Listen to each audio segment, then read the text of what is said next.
नमस्कार।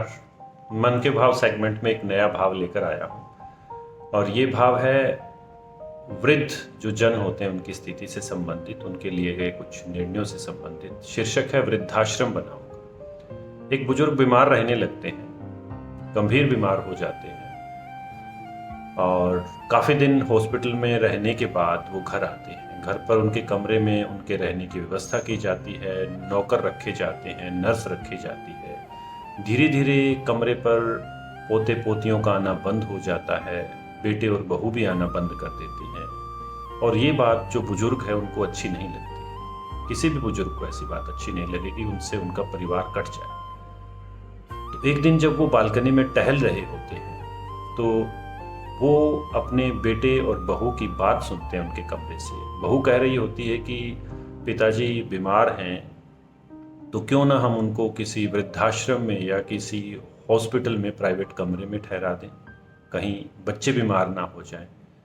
तो बेटा भी बहू की हाँ में हाँ मिलाता है और कहता है कि तुम ठीक कह रही हो, मैं भी यही सोचता हूँ। मैं आज शाम को पिताजी से बात करूँगा। पिता ये सुनते हैं, बड़े दुखी मन से अपने कमरे में लौट जाते हैं और बैठ जाते हैं। शाम होती है, बेटा पिता के पास आता है और कहता है पिताजी आपसे कुछ बात करनी है। पिता कहते हैं बेटा मुझे भी तुमसे कुछ बात करनी है और कहने लगते हैं कि मैंने सोचा है कि अब मैं उम्र के जिस पड़ाव में आ गया हूँ तो इस पड़ाव में मैं चाहता हूँ कि मैं अपना जीवन मेरे जैसे वृद्ध, असहाय, बीमार जो जन हैं उनके बीच में गुजारूं। बेटा बड़ा प्रसन्न होता है कि ये तो बिना कहे ही काम बन गया और दिखावा करने के लिए कहता है कि पिताजी ऐसे थोड़े आप वृद्धाश्रम में चले जाओ, ऐसे हम नहीं जाने देंगे। पिता आगे कहते हैं कि नहीं, मैंने सोचा है कि